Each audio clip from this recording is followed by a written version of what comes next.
Welcome to commerce classes. Second PUC accountancy ಏನಿದೆ, ನಿಮಗೆ ಈ ಬಾರಿ ಮಾಡೆಲ್ ಕ್ವಶನ್ ಪೇಪರ್ ಅಲ್ಲಿ ಒಂದು ಪ್ರಾಬ್ಲಮ್ ನ ಕೇಳಿದ್ರು.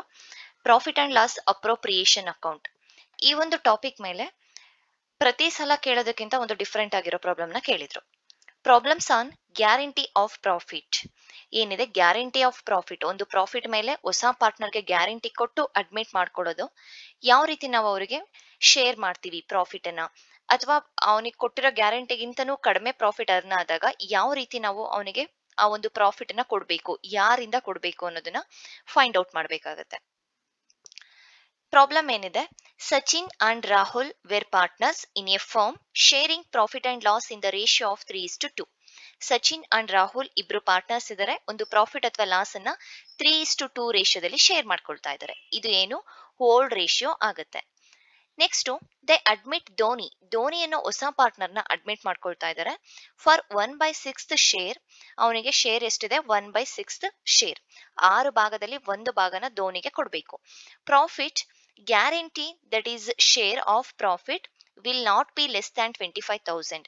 25,000ಕ್ಕಿಂತ ನಿನ್ಗೆ ಪ್ರಾಫಿಟ್ ನಾವು ಕಡಿಮೆ ಕೊಡೋದಿಲ್ಲ, ಅದ ಮಿನಿಮಮ್ 25,000 ಇರುತ್ತೆ ಅಂತ ಗ್ಯಾರಂಟಿನ ರಾಹುಲ್ ಅಂಡ್ ಸಚಿನ್ ಕೊಟ್ಬಿಟ್ಟು ಧೋನಿನ ಅಡ್ಮಿಟ್ ಮಾಡ್ಕೊಳ್ತಾ ಇದ್ದಾರೆ. Total profit of the firm were 90,000 rupees. Total profit ಎಷ್ಟಾಗಿದೆ, 90,000 rupees ಆಗಿದೆ. Calculate share of profits for each partner when the guarantee is given by the firm. ಆ ಒಂದು ವರ್ಷದಲ್ಲಿ 90,000 ಪ್ರಾಫಿಟ್ ಆಗಿದೆ. ನಾವೀಗ ಪ್ರತಿಯೊಬ್ಬ ಪಾರ್ಟ್ನರ್ಗೂ ಎಷ್ಟು ನಾವೀಗ ಫರ್ಮ್ ಪ್ರಾಫಿಟ್ ಅನ್ನ ಹಂಚ್ಬೇಕು, ಕೊಡ್ಬೇಕು ಅನ್ನೋದನ್ನ ನೋಡ್ಬೇಕು.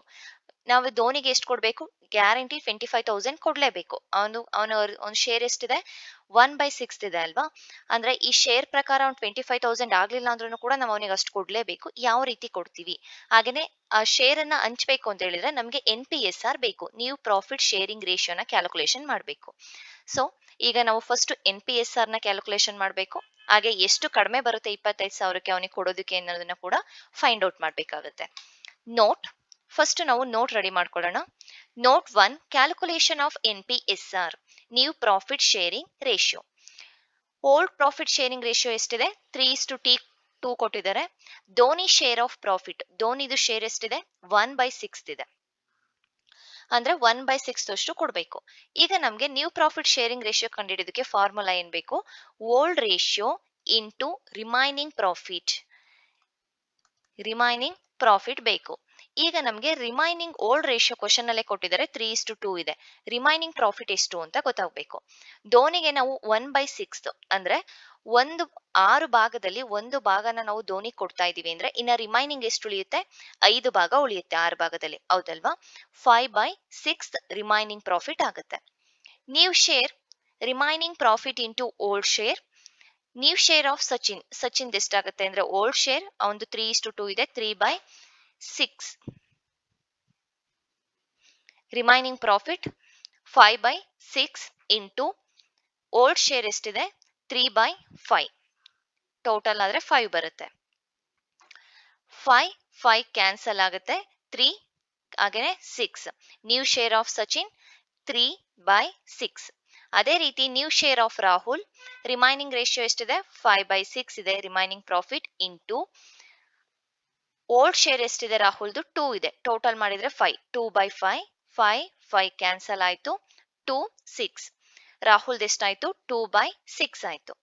NPSR 3/6 ಸಚಿನ್, 2/6 ರಾಹುಲ್. ಧೋನಿದು ಕ್ವಶನ್ ಅಲ್ಲೇ ಕೊಟ್ಟಿದ್ದಾರೆ 1/6 ಇದೆ. ಇಲ್ಲಿ ಎಲ್ಲದೂ ಕೂಡ ಸೇಮ್ ಇರೋದ್ರಿಂದ ಈ 6 ಅನ್ನ ಕ್ಯಾನ್ಸಲ್ ಮಾಡಿದ್ರೆ 3:2:1, 3:2:1 ಆಯ್ತು.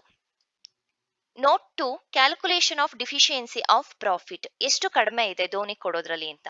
Deficiency equals guarantee profit minus Dhoni's share in profit. Guarantee ನಾವು ಎಷ್ಟು ಕೊಡ್ತೀವಿ ಅಂತ ಹೇಳಿದ್ವಿ, 25,000 ಹೇಳಿದ್ವಿ, ಮೈನಸ್ ಧೋನಿ ಶೇರ್ ಎಷ್ಟಿದೆ, 90,000 ಇಂಟು 1/6 ಮಾಡಿದಾಗ 15,000 ಬರುತ್ತೆ. ಅಂದ್ರೆ ಇನ್ನೂ 10,000 ಏನಾಗುತ್ತೆ, ಕಡಿಮೆ ಆಗಿದೆ. ಅವನಿಗೆ ಕೊಡ್ಬೇಕಾಗಿರೋದು ಎಷ್ಟು, 25,000.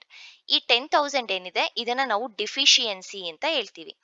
ಇದನ್ನ ಯಾರು ಕೊಡ್ತಾರೆ, ಅಲ್ಲಿ ಕ್ವಶನ್ ಅಲ್ಲಿ ಏನ್ ಕೊಟ್ಟಿದ್ದಾರೆ, guarantee profit is given by firm ಅಂತ ಹೇಳಿದ್ದಾರೆ. ಫರ್ಮ್ ಅಂತ ಹೇಳಿದಾಗ ಇಬ್ರು ಪಾರ್ಟ್ನರ್ಸ್ ಯಾರಿರ್ತಾರೆ, ಓಲ್ಡ್ ಪಾರ್ಟ್ನರ್ಸ್, ಅವರೇ ಕೊಡ್ಬೇಕಾಗುತ್ತೆ, ಓಲ್ಡ್ ರೇಷಿಯೋದಲ್ಲಿ ಕೊಡ್ಬೇಕು. ಈಗ ಸಚಿನ್ 3 ಶೇರ್ ಕೊಡ್ಬೇಕಾಗುತ್ತೆ, ಹಾಗೇನೆ ರಾಹುಲ್ 2 ಕೊಡ್ಬೇಕಾಗುತ್ತೆ. 3:2 ಇದೆ ಅಲ್ವಾ? ಇನ್ ಕೇಸ್ ಏನಾದ್ರೂ ಯಾವ್ದಾದ್ರು ಒಬ್ಬ ಪಾರ್ಟ್ನರ್ ಸಚಿನ್ ಕೊಡ್ಬೇಕು ಅಂತ ಅದ್ರಲ್ಲೇ ಮೆನ್ಷನ್ ಆಗಿದ್ರೆ ಸಚಿನ್ ಎಲ್ಲದೂ ಕೂಡ 10,000 ಕೊಡ್ಬೇಕಾಗಿರುತ್ತೆ.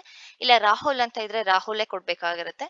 ಇಲ್ಲ ಈಕ್ವಲಿ ಅಂತ ಏನಾದ್ರೂ ಅಲ್ಲೇನಾದ್ರೂ ವರ್ಡ್ ಮೆನ್ಷನ್ ಆಗಿದ್ರೆ ಇಬ್ರು ಕೂಡ 1:1 ರೇಷಿಯೋದಲ್ಲಿ ಕೊಡ್ಬೇಕಾಗಿರುತ್ತೆ. ಆದ್ರೆ ಇಲ್ಲೇನಾಗಿದೆ ಫರ್ಮ್ ಅಂತ ಹೇಳಿದರೆ ಅವರು ಓಲ್ಡ್ 3:2 ಇದೆ ಓಲ್ಡ್ ರೇಷಿಯೋ, ಈ ರೇಷಿಯೋದಲ್ಲಿ ಕೊಡ್ಬೇಕು ಈ 10,000 ರುಪೀಸ್ನ. ಸಚಿನ್ ಎಷ್ಟು ಕೊಡ್ಬೇಕು? 10,000 ಇಂಟು 3/5 6,000 ಆಗುತ್ತೆ.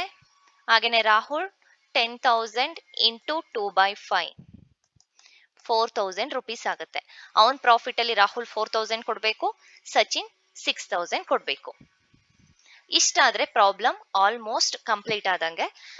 Profit and loss appropriation account for the year ended 31/3 ಅಲ್ಲಿಗೆ ಏನೊಂದು ನಿಮ್ಗೆ ಕೊಟ್ಟಿರ್ತಾರೆ ಆ ಇಯರ್ ನ ಹಾಕ್ಬೇಕಾಗತ್ತೆ. Debit side, credit side, particular amount. First ಇಲ್ಲಿ ಏನಾಗಿದೆ, ಡೆಬಿಟ್ ಸೈಡ್ ನಾವು ಕ್ರೆಡಿಟ್ ಸೈಡ್ ಅಲ್ಲಿ ಏನೊಂದು ಪ್ರಾಫಿಟ್ ಇತ್ತು ಅದನ್ನ ಹಾಕೋಬೇಕು. By profit and loss account profit. Last year ಅಲ್ಲಿ ಪ್ರಾಫಿಟ್ ಎಷ್ಟಿತ್ತು? 90,000 ಇತ್ತು.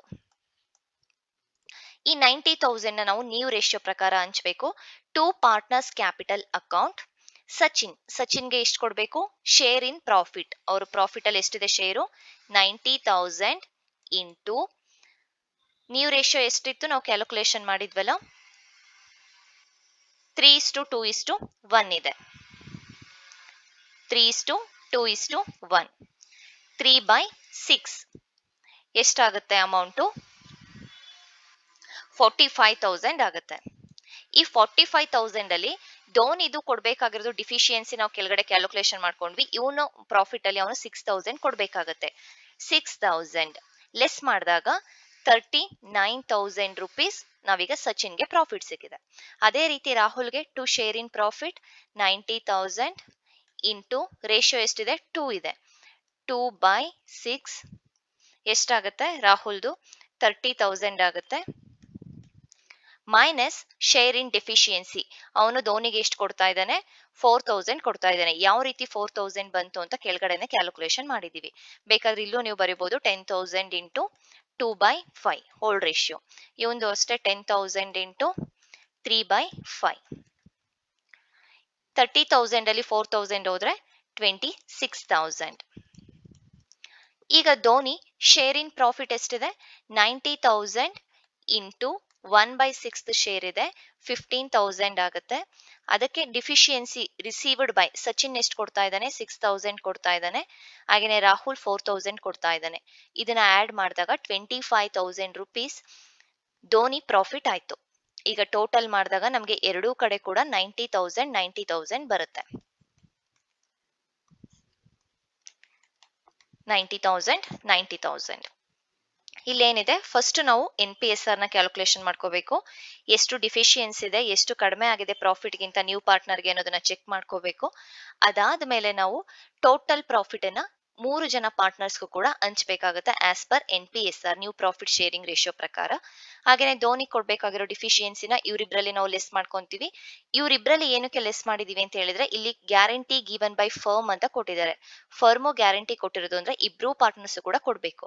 ಕೆಲವೊಂದು ಸಲ ಗ್ಯಾರಂಟಿ ಗಿವನ್ ಬೈ ಸಚಿನ್ ಅಥವಾ ಅಲ್ಲಿ ಯಾವುದೋ ಒಂದು ಪಾರ್ಟ್ನರ್ ಇರ್ತಾರೆ, ಸ್ಪೆಸಿಫಿಕ್ ಆಗಿ ಪಾರ್ಟ್ನರ್ ನೇಮ್ ಅನ್ನ ಮೆನ್ಷನ್ ಮಾಡಿದಾಗ ಅವನಿಂದ ಮಾತ್ರ ನಾವು ಡೆಫಿಷಿಯನ್ಸಿನ ಲೆಸ್ ಮಾಡ್ಕೊಳ್ತೀವಿ.